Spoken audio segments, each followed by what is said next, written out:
एक समय की बात है। परमेश्वर कबीर साहब जी महाराष्ट्र के पंढरपुर के पास एक आश्रम बनाकर सत्संग किया करते थे। सत्संग में ज्ञान की बातें बताते थे जो सभी लोगों को बहुत अच्छी लगती थी। श्रद्धालु लोग कबीर साहिब जी के ज्ञान से प्रभावित होकर नाम दीक्षा लेकर भक्ति करने लगते थे। धीरे धीरे उनको भक्ति करने से बहुत से चमत्कार भी होते थे। कबीर साहब जी के सत्संग समागम में लोग बड़ी उमंग से आते थे।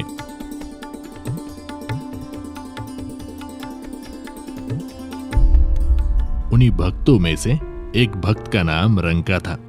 रंका भगत जी एक सच्चे सेवक थे। उनकी पत्नी बंका तथा बेटी अवंका भी भक्ति किया करती थी। उनका परिवार बहुत निर्धन था। दोनों पति पत्नी जंगल से सूखी लकड़ियां तोड़कर लाते थे और उनको शहर में बेचकर अपना घर चलाते थे। उस काम में वो बहुत ही मेहनत किया करते थे। कबीर साहिब जी के साथ में नामदेव नाम के एक भक्त रहते थे तथा वे भी कबीर जी के शिष्य बन गए थे।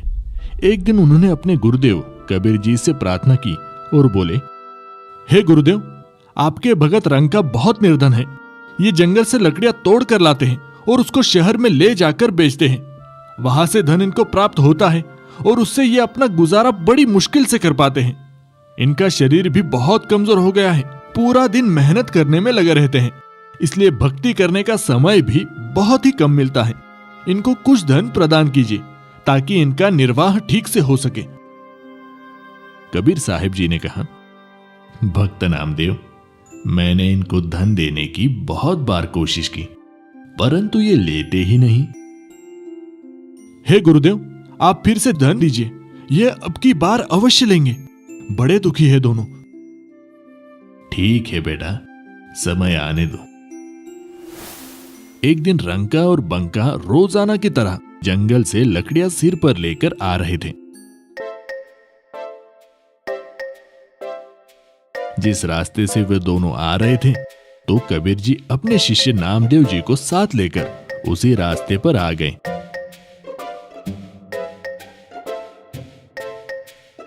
उन्होंने रास्ते के बीच में कुछ सोने चांदी के आभूषण तथा कुछ अशरफियां डाल दी और स्वयं दोनों किसी झाड़ी के पास जाकर छुप गए और उनके आने का इंतजार करने लगे।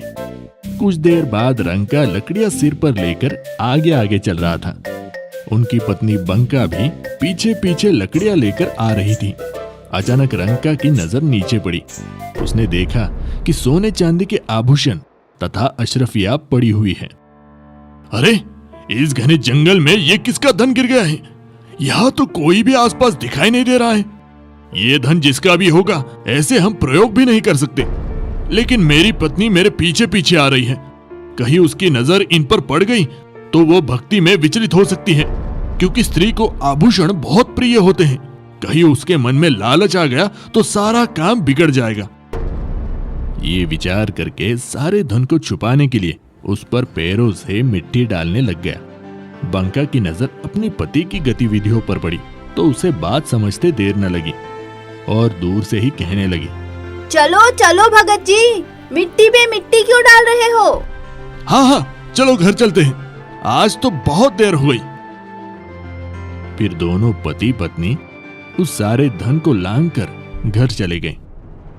देख लो नामदेव, अब मैं क्या करूं, ये धन लेते ही नहीं। नामदेव जी को भी एहसास हो गया कि उनके लिए ये धन तो मिट्टी के समान है। वास्तव में धन तो राम नाम की भक्ति का धन होता है जो कभी भी नष्ट नहीं होता। ये इतना निर्धन होते हुए भी भगवान के दिए में खुश थे। अपनी कोई इच्छा नहीं रखते, केवल भक्ति को आधार बनाकर अपनी जीवन यापन कर रहे हैं। ये वास्तव में परम भक्त हैं। कबीर साहिब जी कहते हैं, कबीरा सब जग निर्धना, धनवंता न कोय, धनवंता सोई जानियो, राम नाम धन होए।